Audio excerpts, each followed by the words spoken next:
Hi, everyone. Welcome to the Canadian Passive Investing Show. I'm your host, 𝗖𝗽𝗶 𝗖𝗽, and I'm joined by my co-host, August Biniaz. We have another incredible show for you today. Please like and subscribe as it helps us build our channel and allows us to keep bringing you great content and expert guest speakers. Our mission is to empower investors to earn passive income through real estate investing. Now, today we are joined by Joshua Christensen. A little bit about him: for more than 25 years, Joshua has honed his skills with a simple motto: to earn more, learn more. The best investment is in yourself.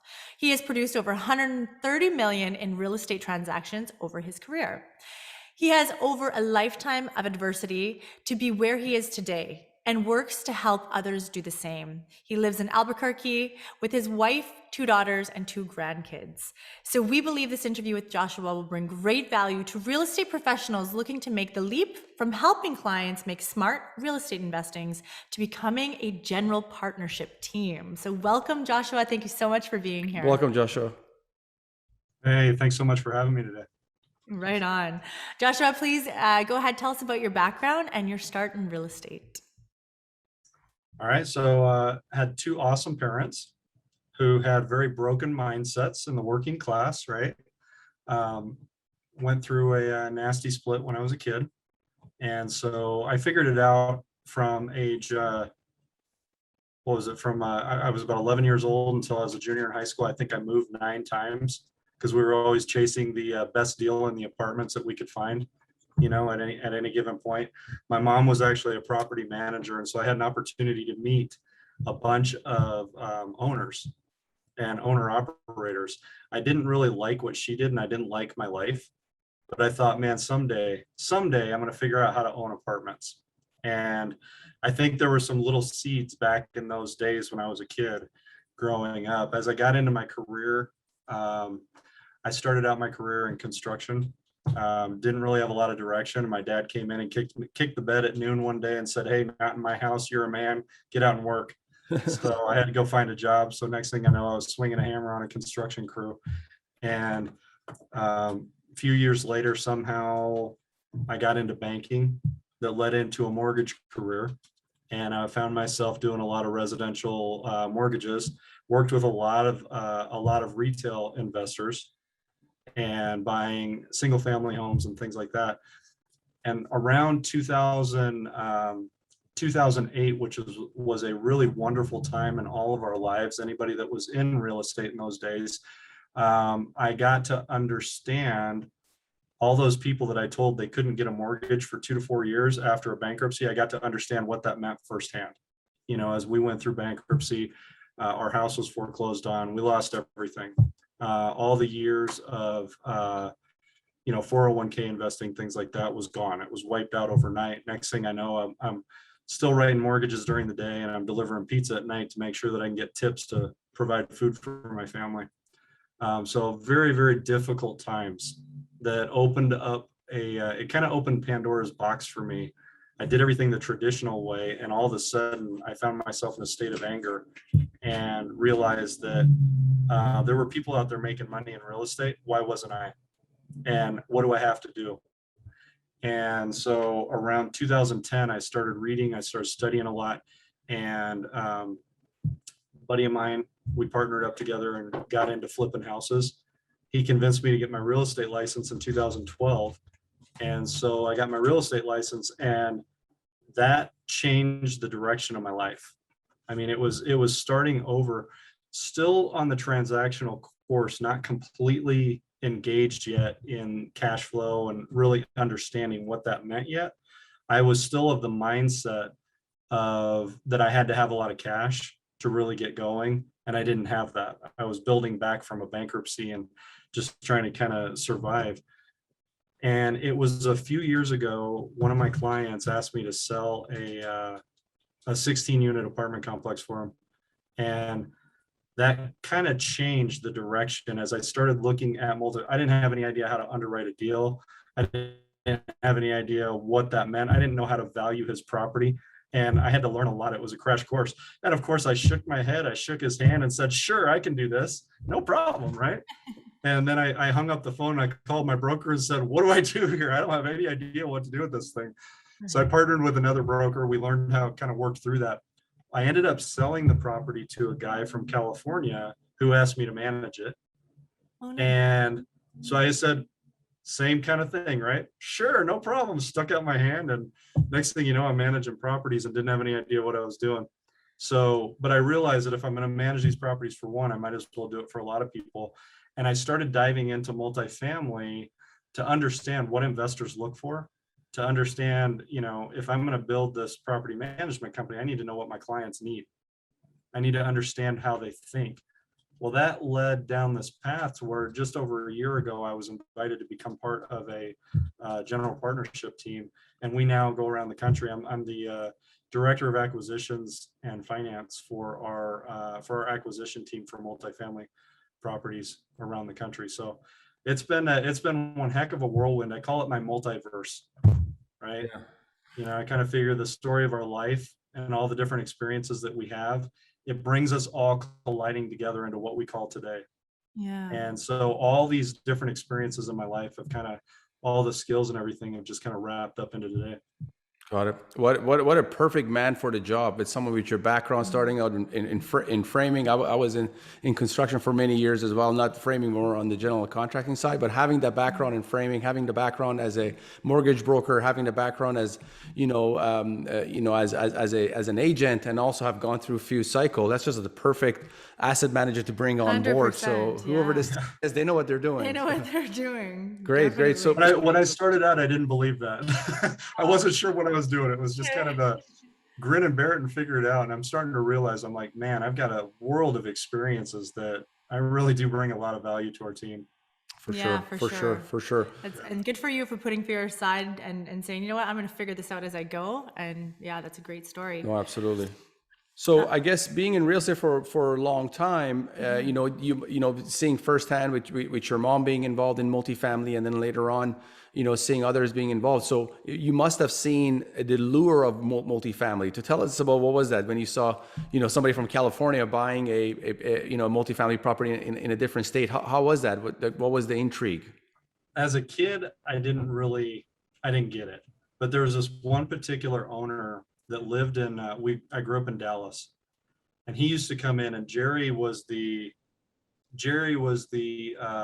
epitome of that 70s, 80s swag guy with the unbuttoned shirt and the gold chains. And he'd come in with his big sunglasses, jump out of his Porsche and come in the office. And he was quite a character.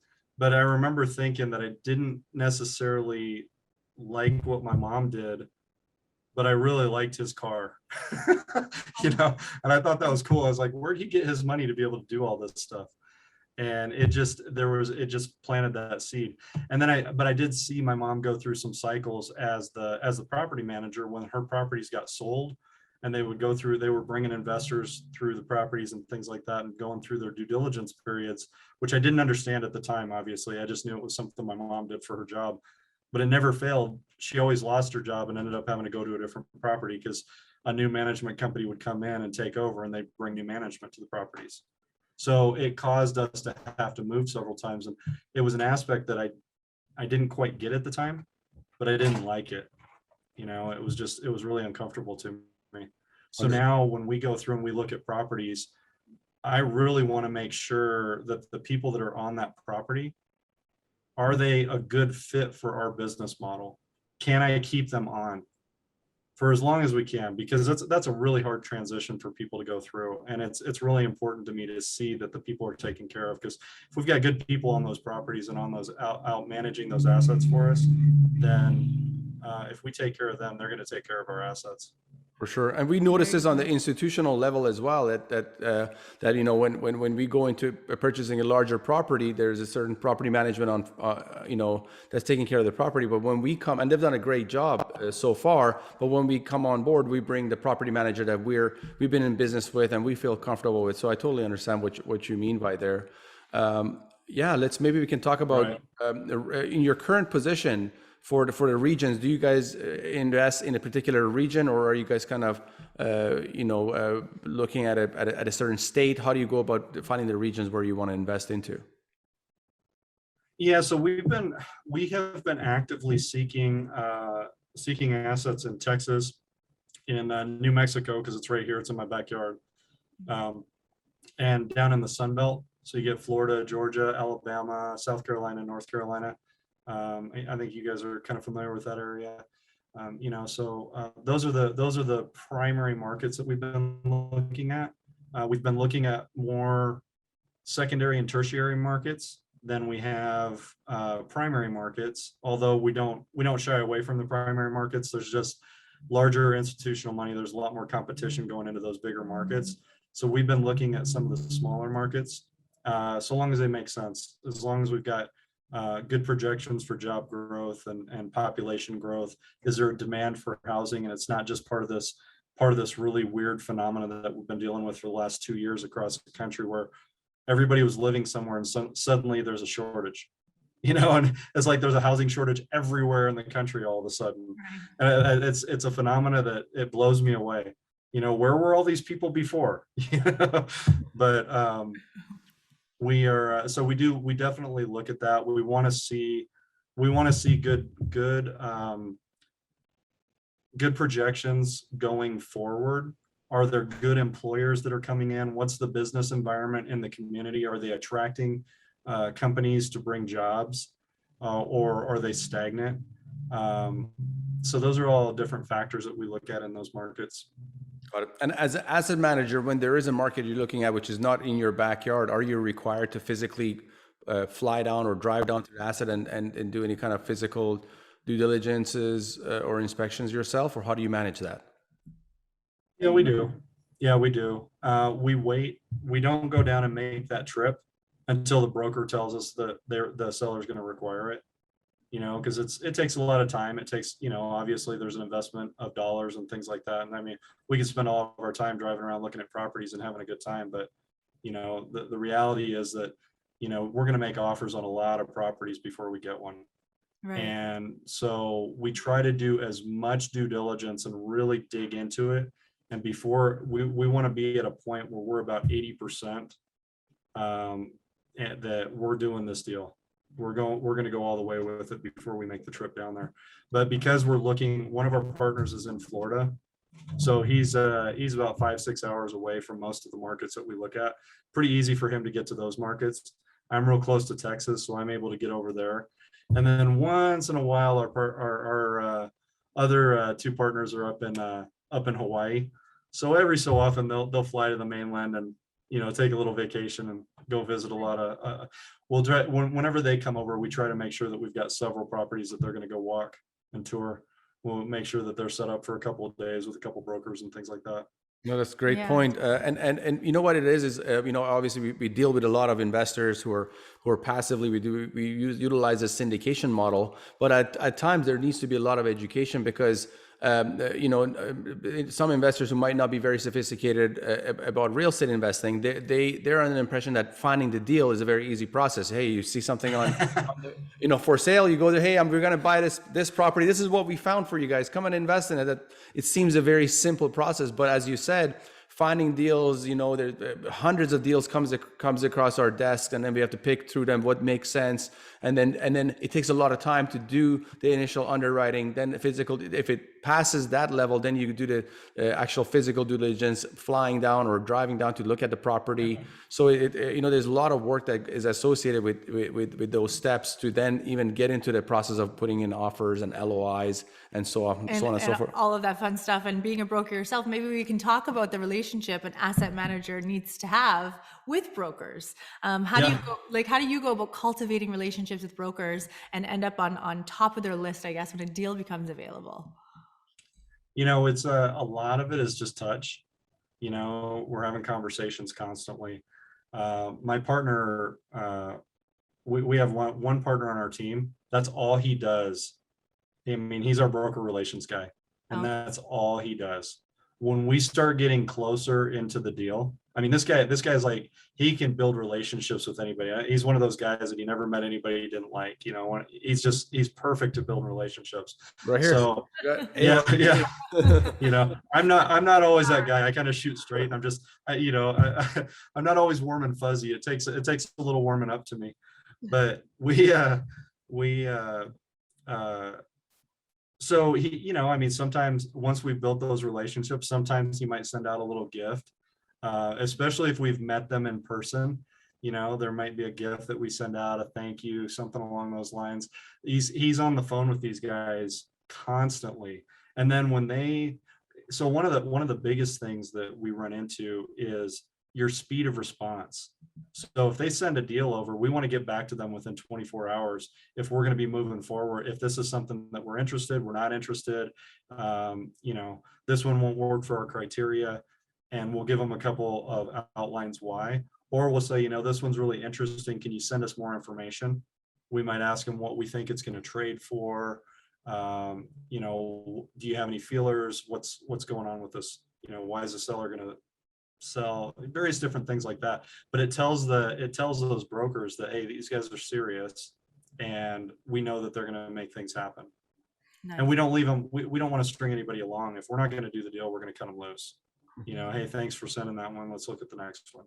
Again, there's so much work that goes into acquisitions. There's so much, the relationship with brokers, keeping them, communication with them. And also it's easy to burn a bridge with a broker because now you're never going to get their deals again because you didn't answer them in time, or because you said you were really interested in a deal and you didn't do it. So all these different things, and always nuances, being top of mind. So that's good. He's always on the call with them, sending them little touches here and there. So that's always top of mind. Hey, I want to always. I'll tell you, you say that, you can burn bridges fast, right? So I'll tell you a quick story. We had a broker that my partner had been working on for 6 months or so. He finally starts selling us some deals. He sends us a deal in Mississippi, and it was this little sliver of Mississippi that's like got Louisiana on one side and Alabama on the other side, within like 45 minutes to an hour each direction. And Gulfport, Mississippi, if you guys are familiar with that. So he sends it to us, and he sends us comps from 3 states. And so in the email, I asked him, hey, I'm just curious how you came up with your comps. These assets are in 3 different states. They're completely different markets with completely different rules, completely different counties. How are these comps? Can you kind of fill me in on how you guys do things down there? Yeah, he got pretty upset with the fact that I asked him that question. And the next day, this is where it came in with my partner and I. We had to have that conversation on our team about, it was kind of a hard conversation. He was uncomfortable having it with me. He goes, man, I've been cultivating that relationship for 6 months. Oh, no. And this guy is bugged, and he's not sending me anything else. And he goes, let me deal with the brokers. And I was like, it was a simple question. He goes, I know it was, but we got to stroke that guy's ego. Sensitive. He's sending us deals. So it was an interesting dynamic that kind of happened, because the guy came back and he goes, who am I dealing with? Which one of you guys am I talking to? I just want to talk to one person. And that was a big deal for us. So we made that distinction. So I only come in and start talking to the brokers as we get closer to writing a letter of intent.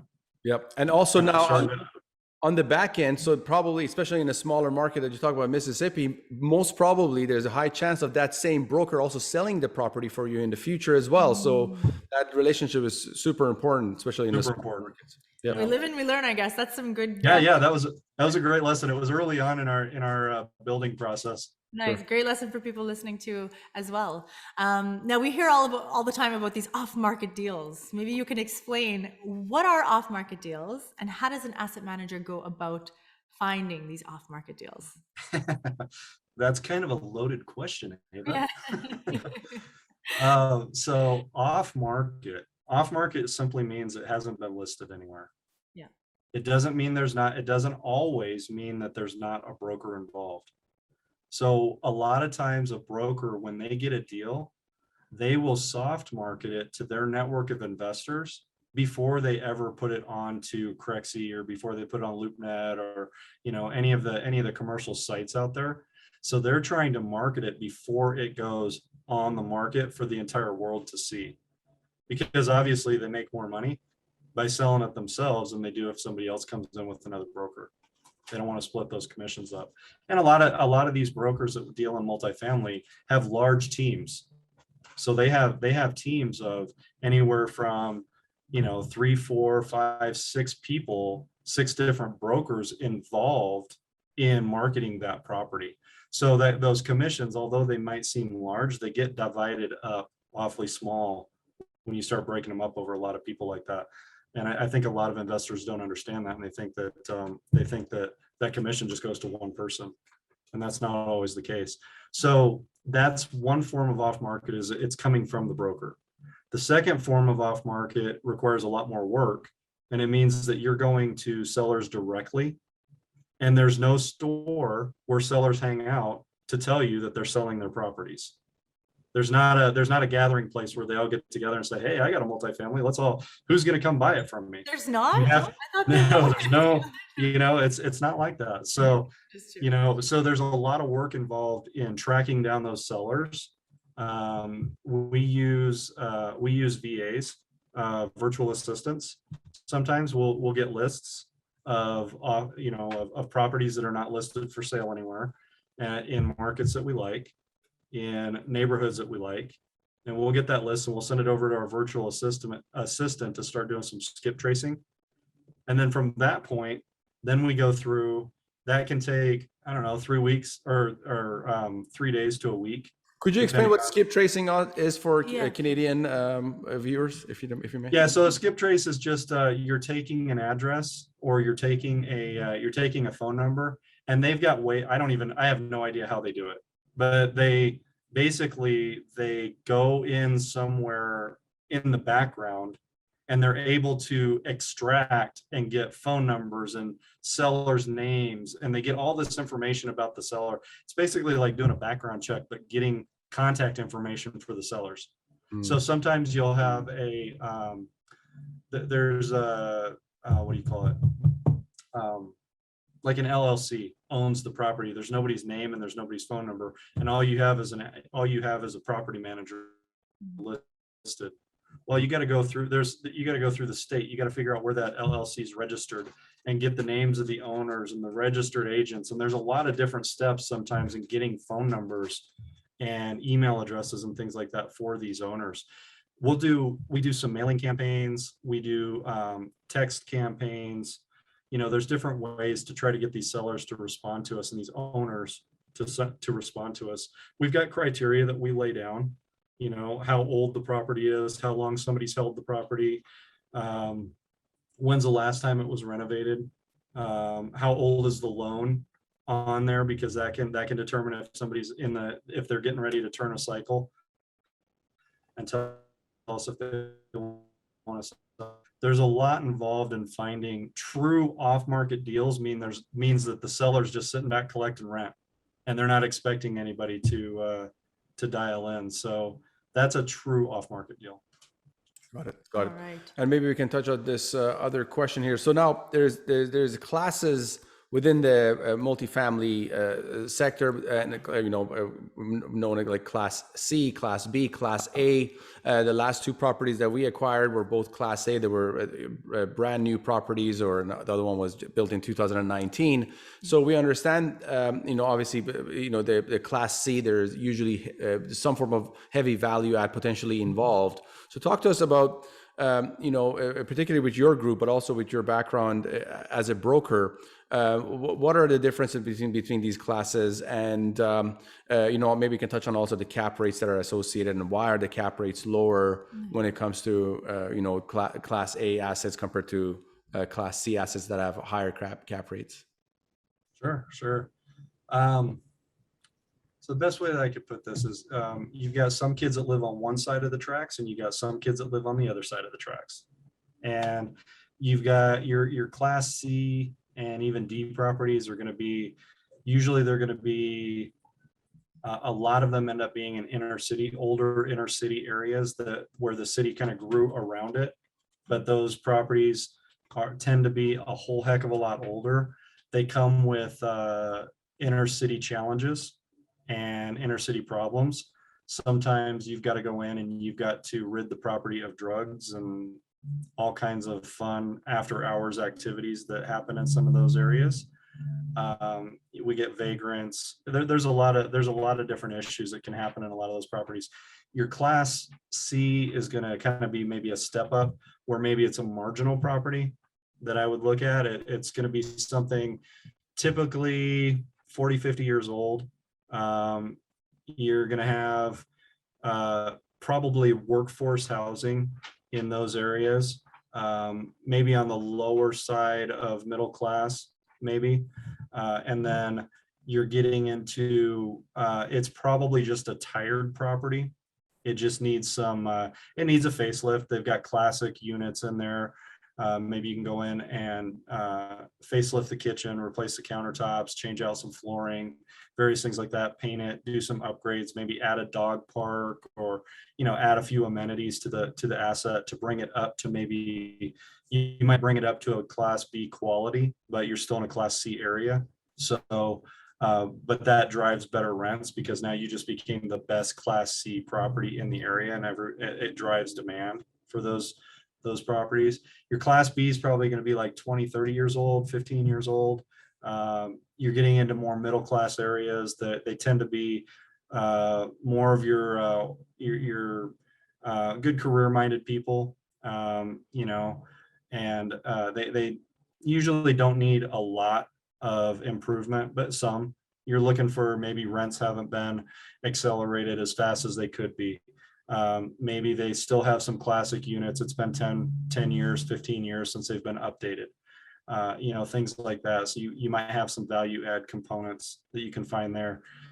Your Class A is kind of that's the gauntlet, right? That's like the crown prince and the crown jewel of multifamily. It's all those brand new things. That's your Grant Cardone world. You know, you're getting into some pretty big luxury apartments. They're usually much larger assets. You know, 300, 400, 500 unit assets. Only a few years old. They've got lots of luxury amenities. There are value add opportunities in there, but they're usually your cap rates and stuff in those assets are usually going to be much lower, because you don't have to bring as much Capex money to the table. Mm-hmm. There's not going to be as much maintenance, deferred maintenance on those properties, and where the income levels are higher, people can afford to pay more, and so you're able to accelerate those rents a little bit better. Yes. You're all Oh, I'm back. Hey, cool. I was off enjoying the spa at my Class A property. No, you're right at the tail end of it. We got most of it. Yes. We got most of it. Yeah. But yeah, so the Class A properties, they're much higher quality properties. Great. All right. Great. Thanks for sharing that. Very great explanation of that. Yeah, thanks, sir. You talk about that. You talk about the Capex. Capex, I think, is an underrated, overused metric in multifamily investing. It's an important metric because it helps you very quickly assess, you know, an asking price against the net operating income. That's about the only thing I really use the Capex for. I use it for projections at the end when I'm determining, did I lose you? The cap rates. You lost us for a second there. Lost you for a second. Yeah. You're talking about the cap. Okay. It's not the Capex, right? Cap rates. Or the cap rate, correct. Yes. Cap rate. Yes. Correct. Yeah, so your cap rate is kind of, in my opinion, with investors, it's probably the most misunderstood, overutilized, wrong tool for the job that a lot of new investors make the mistake of thinking, oh, the cap rate's that's just way too low. Well, if you're looking at today's numbers, absolutely, it's probably going to be a lot lower, but your job as an investor is to come in here to find that property and that asset that you're going to add value to and increase that rate. So the cap rate, all it is a simple formula of, you know, what your net operating income is divided by the sales price. And it tells me, when I'm looking at a property, how much time do I want to spend digging into this? Mm-hmm. Right. How much time do I want to spend? Do I want to spend 2 hours going through the financials, or do I want to pass on it because I think this broker is just trying to, you know, drag us across the coals? So But yeah, the cap rate's important. It just has to be used the right way. Right. Thanks for Perfect. explaining that. Thanks for explaining that.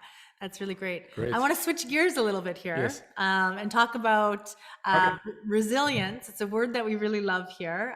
Resilience is what keeps us on the path of success and happiness.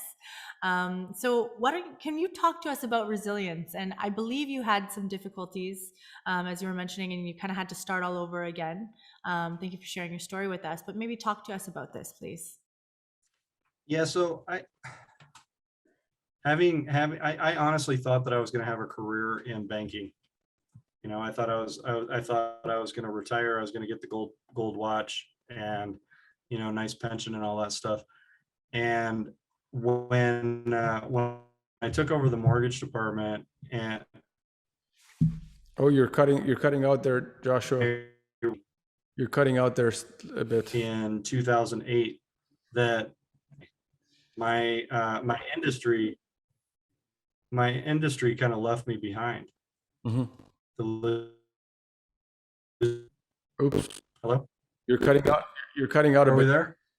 Oh, you're cutting out a bit. So All right. You're back now. you're back now. All right. Yes. All right. So I was saying, so back in 2008, I was managing a small mortgage company, and my career kind of left me. The economy around me failed miserably, and my industry was right in the epicenter of that crash. You know, real estate and the mortgage world really destroyed that crash. Up to that point, you know, coming out of a working class family, I didn't have a lot of, I had a lot of, you can't afford it kind of mentality. I had a lot of limiting beliefs that I didn't know were limiting beliefs at the time. I thought I had a pretty good career. But when I woke up one day and my income was now 20% of what I had been making, but my expenses didn't change any, it changed my perspective on a lot of things. And I had to start investigating a lot of things to understand why things happen. I was really angry for a couple of years. You know, I did the 401k thing. I did the stock market investing, and the stock market left and my 401k was wiped out. You know, it was a rude awakening. And I realized, I looked at my two little girls, and I would come home from work at the end of the night, exhausted, beat down, emotionally drained. And my girls were young, and they used to, I'd open the front door and they'd come running down the hall, "Daddy," and their arms were open wide, and one would grab each one of my legs, right? One was knee high and the other one was thigh high. I mean, they were little, and I was their hero. But everything inside me was screaming that I was just a big zero and I was a failure. And I would spend 30 minutes to 45 minutes every night in my bedroom crying before I came out to spend time with my family. I had to prepare myself to spend time with my family, because we were in this crisis that I couldn't see past, right? I woke up one day, and I've got a very deep faith, and God told me to open the Bible and read this verse. And so I read the verse, and he said, you know, you've been begging me to provide for your family, and I never promised you that you'd be the provider of your family. I promised you that I would provide for you. So are you ready to get the heck out of the way? And it was a rude awakening for me. And I stopped and I started buying books like they were going out of style. And I started reading, and I started looking for people who had done it before me. You know, Tony Robbins is great. I love this quote from him. He says, "Success leaves clues." You know, and in figuring out where my limiting beliefs were, I wanted to invest in real estate so bad, but I didn't have any money, right? That was my limiting belief. Well, I'm here to tell you that since 2012, every real estate deal that I've done, I haven't put any money into it. And we've flipped houses. We're buying multifamily properties. We work with investors, and we've learned how to raise the capital that we need to put deals together. So we've become deal makers. We're not the guys that are just sitting back using our own capital and our own money. So if that limiting belief is probably one of the most dominating limiting beliefs to a lot of young people who want to get started in investing, but they don't know how to start, the first thing you got to do is you got to identify what your limiting beliefs are and get rid of them. You know, you've got to identify really, really clearly, see what it is. Then you got to reframe it.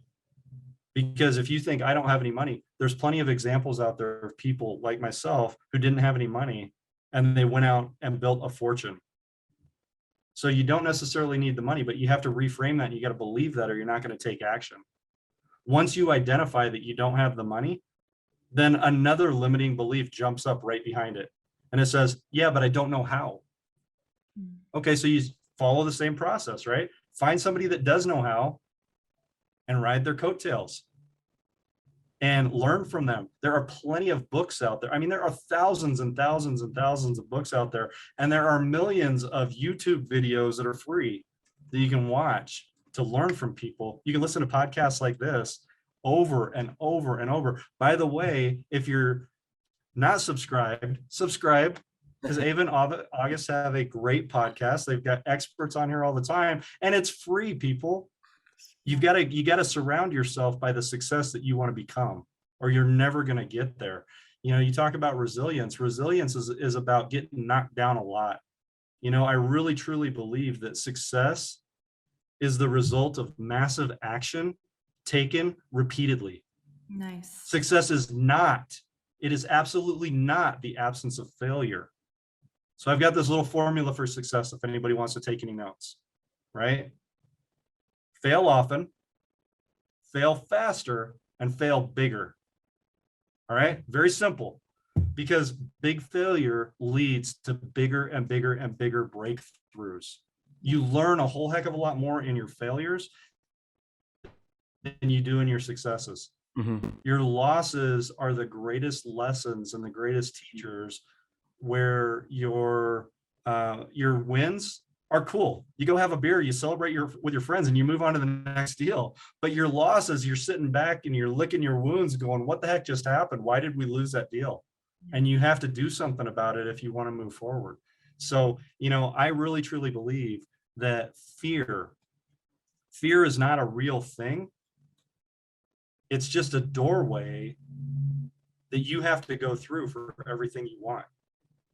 Because everything you want's just on the other side of it in this land called unknown. That's what creates fear. You just don't know. You haven't been there before, and you got to figure out how to kick that door in as fast as you possibly can. So if you're afraid of something, cool. That's awesome. It's a great place to start. Then you know exactly what you need to do to push that door open. You know exactly what you need to learn. You know, if you're afraid of it, then go do it. Nice. It's the greatest thing that I can say about resilience. I've got a long ways to go in my life. I've got so many things I want to achieve in my life, and I've got big fears. I have really big fears. I've got a friend of mine, when I first started getting into doing multi-million-dollar deals, I was doing like $100,000 deals, $200,000 deals, and I was scared out of my mind, right? Doing little residential deals. Well, I started getting into multifamily, and you're talking about multi-million-dollar deals. When I first started doing multifamily, the $1 million deal scared the heck out of me. Well, now we're underwriting 30, 40, 50 $1 million deals like. Mm-hmm. He runs a multi-million-dollar company. He goes, Josh, you know how to do a little deal? I said, yeah, I know how to do that. Did I lose you guys? Yeah, you lost us, but we You're heard back. most of it. Yeah, you're back. You're back. I lost you guys? No, you're Are back. we back? You're back. Okay.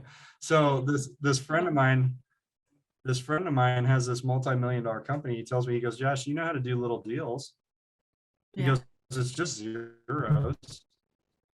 Yes. Oh, we lost you again. You can do a big deal. We lost you again there, Josh. Hello? We lost you again. Yeah, there it is. He tells me, I tell you what, if you're going to lose, he says, if you're going to lose everything you've got and you're going to go bankrupt on a $200,000 deal, he goes, then go bankrupt on a $20 million deal.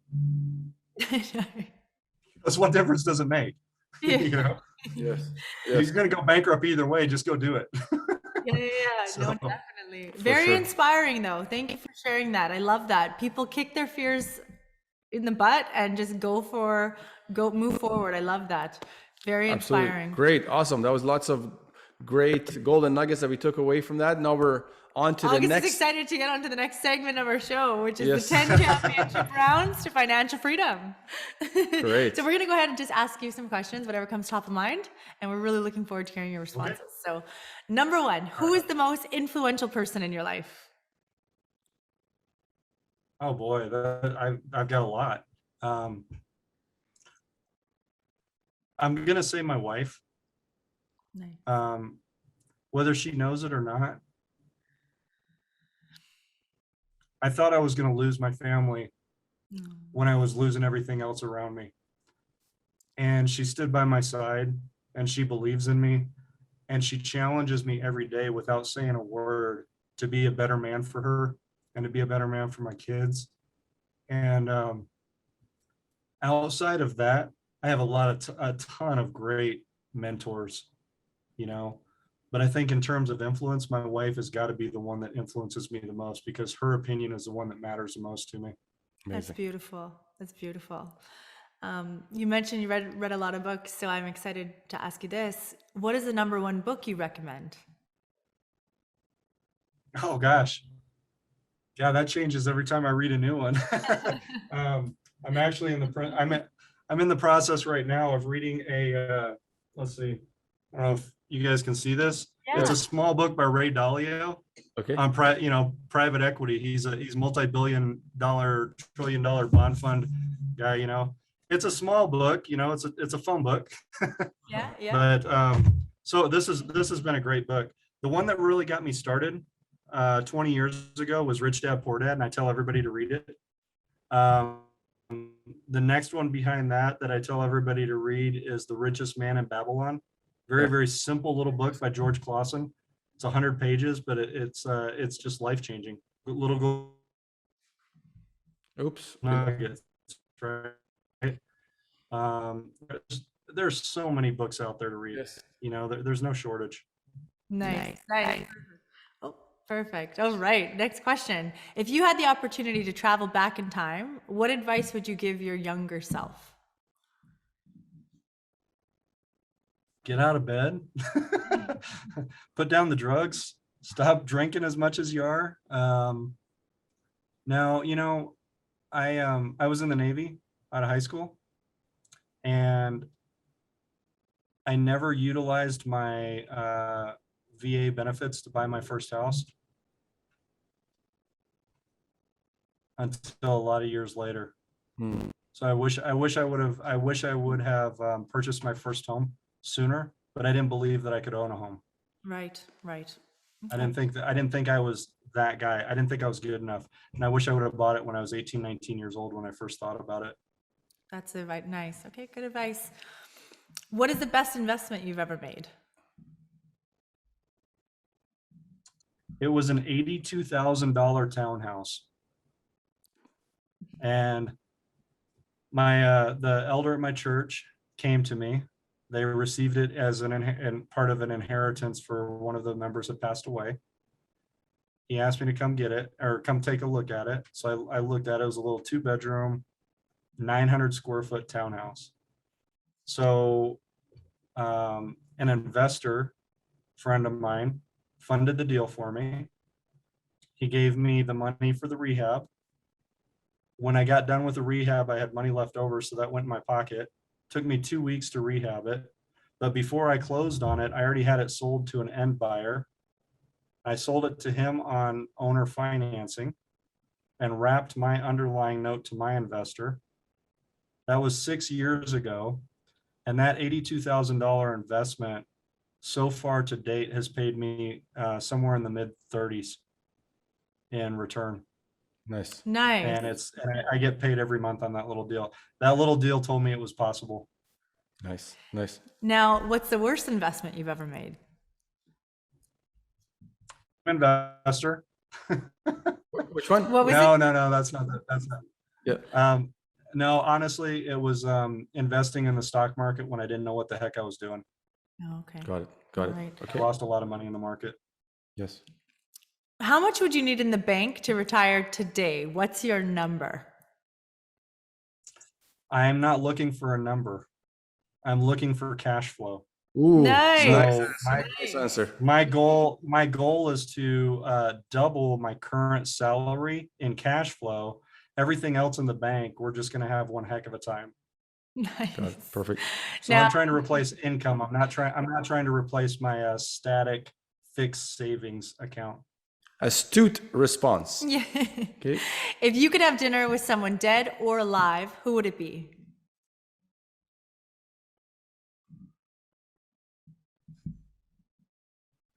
That is a great question.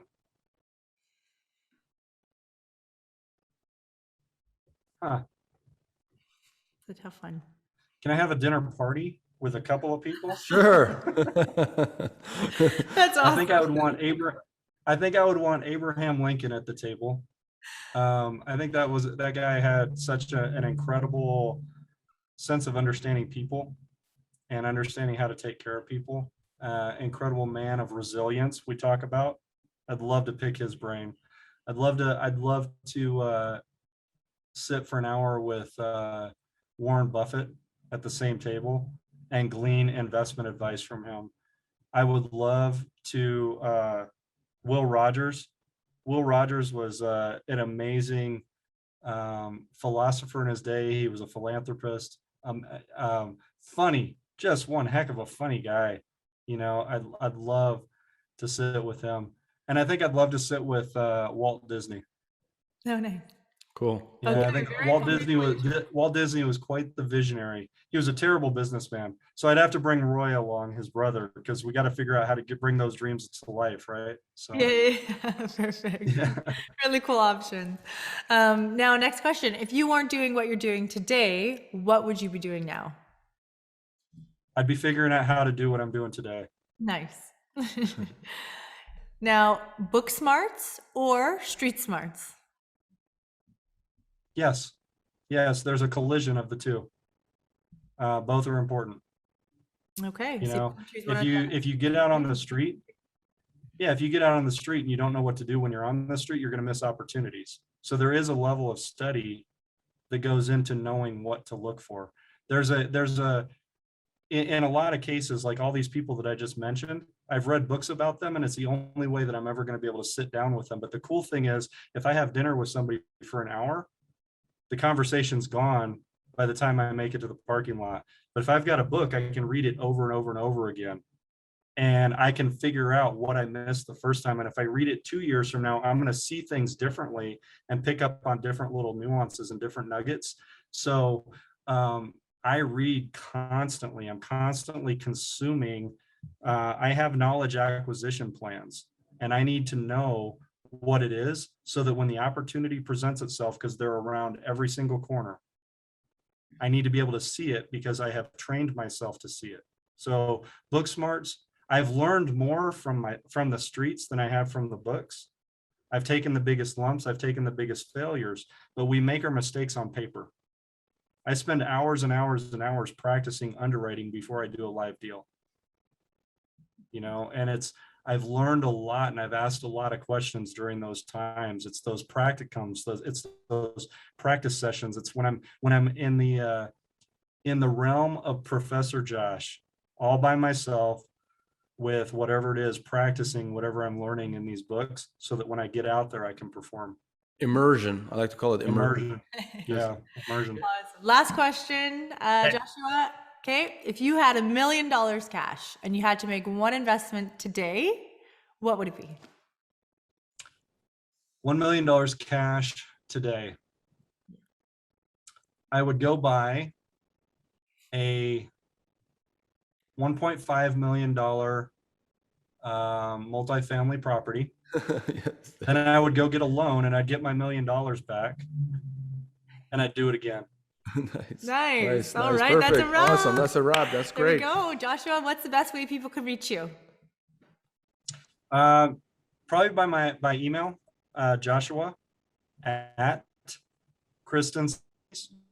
Oh, you're cutting out. We don't want you to cut out in this spot. This one, you got to come back in, man. Try it again. Try it again. What's your email?